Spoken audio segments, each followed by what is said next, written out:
Mon nom est Francisco Eduardo de Souza. On m'appelle Chico Barbero. Je suis un des pionniers. Je suis arrivé ici le mois d'août 1958. Quand je suis arrivé ici, il n'y avait rien, que très peu de gens. Une seule maison avec un toit de paille. Chico Barbero est un pêcheur du désert.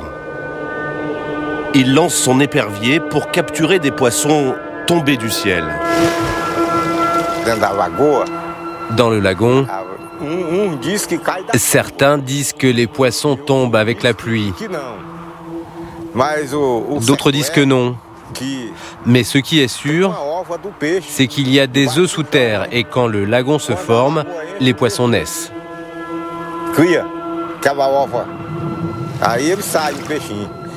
Ce sont ces poissons, des piababa.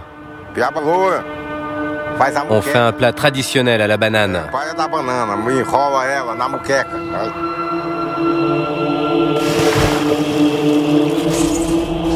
Au nord-est de la côte tropicale du Brésil, un paradis perdu de sable et de lagons émeraudes. Une terre de légende aussi pour les pêcheurs.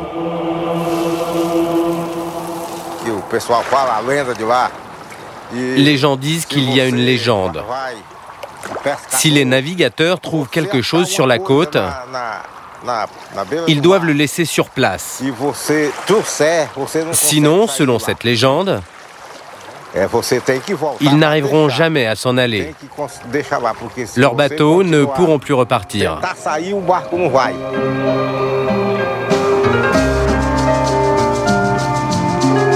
Ce Sahara secret est l'un des joyaux de la couronne brésilienne. Le décor paraît irréel, mais ce n'est pas un mirage. C'est un écosystème unique au monde. Il apparaît et disparaît au gré des saisons.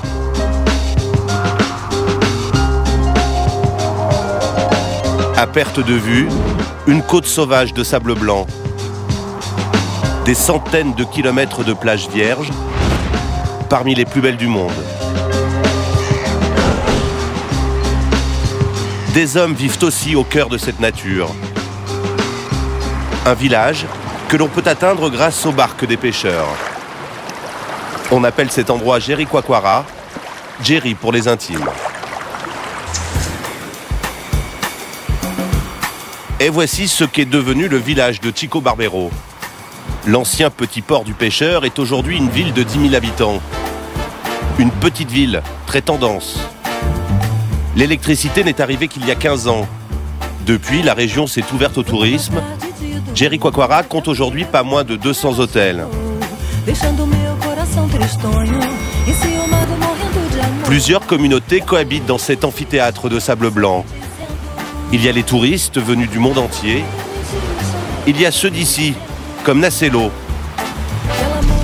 un as de la voltige qui fait partie de la tribu des capoeiristes, un art martial afro-brésilien. Ou comme José, un fan de rodéo qui a choisi la vie de cow-boy.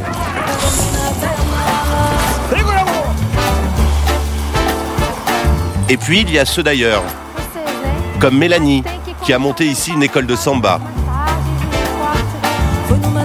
Et aussi Franck, un Français qui a décidé de changer de vie, de tout plaquer pour les dunes de Jéricho. Un coup de cœur.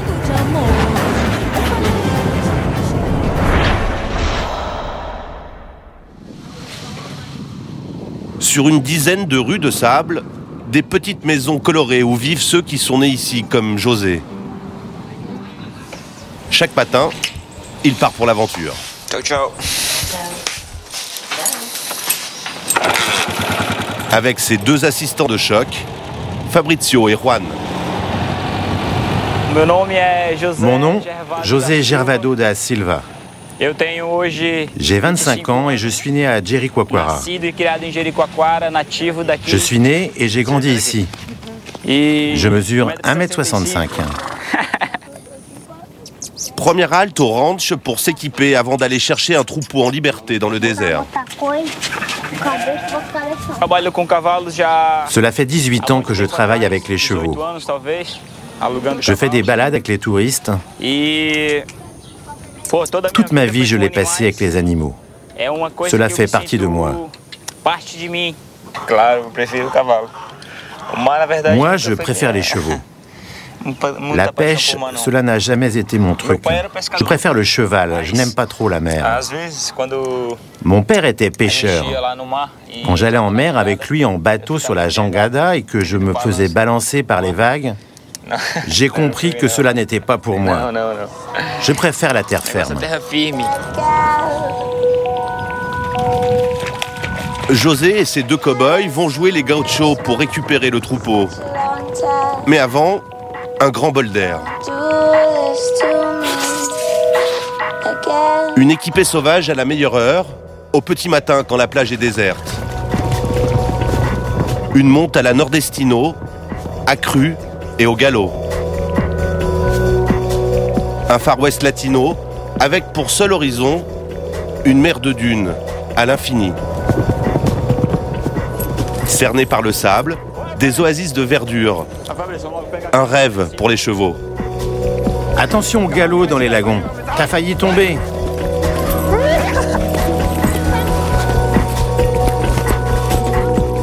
Allez Fabrizio, va les chercher.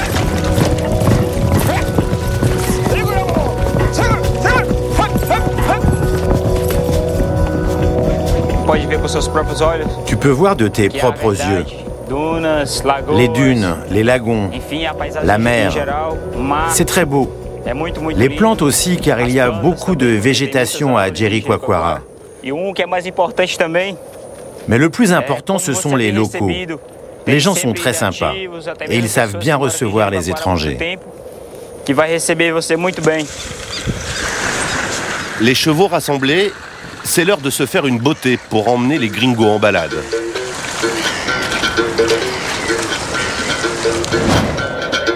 Ce décor de cinéma a été classé en parc naturel pour mieux être préservé.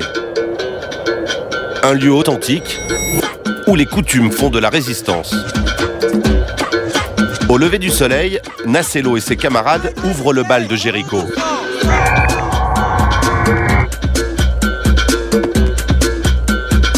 Athlètes danseurs ou acrobates guerriers, les capoeiristes jouent les funambules de la plage.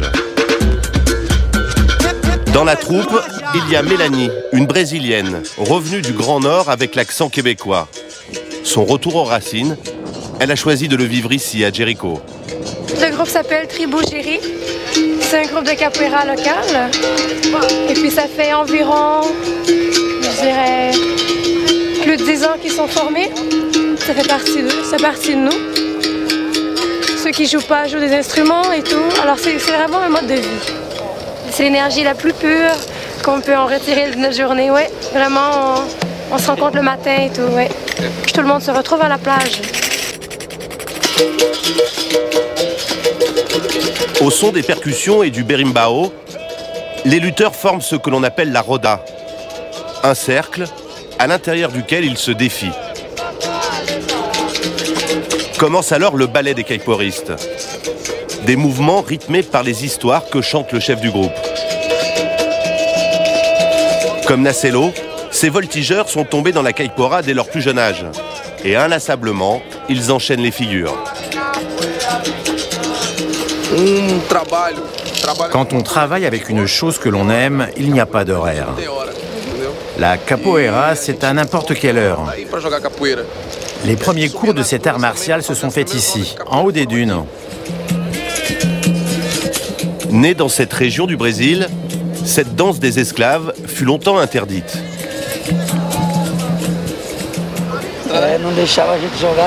Nos parents ne nous laissaient pas faire de la capoeira.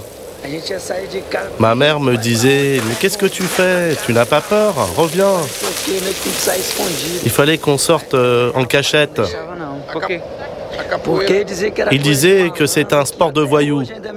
Va travailler, ça c'est pas un travail. Parce qu'on passe du temps toute la journée à s'entraîner sur la plage et à jouer du berimbau. treinando e tocando berimbau, né?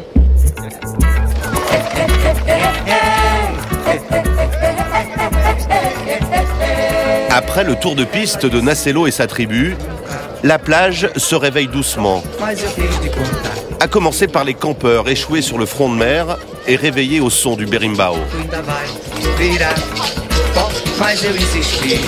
On rentre chacun chez soi. On va se reposer un peu. Là, la journée commence.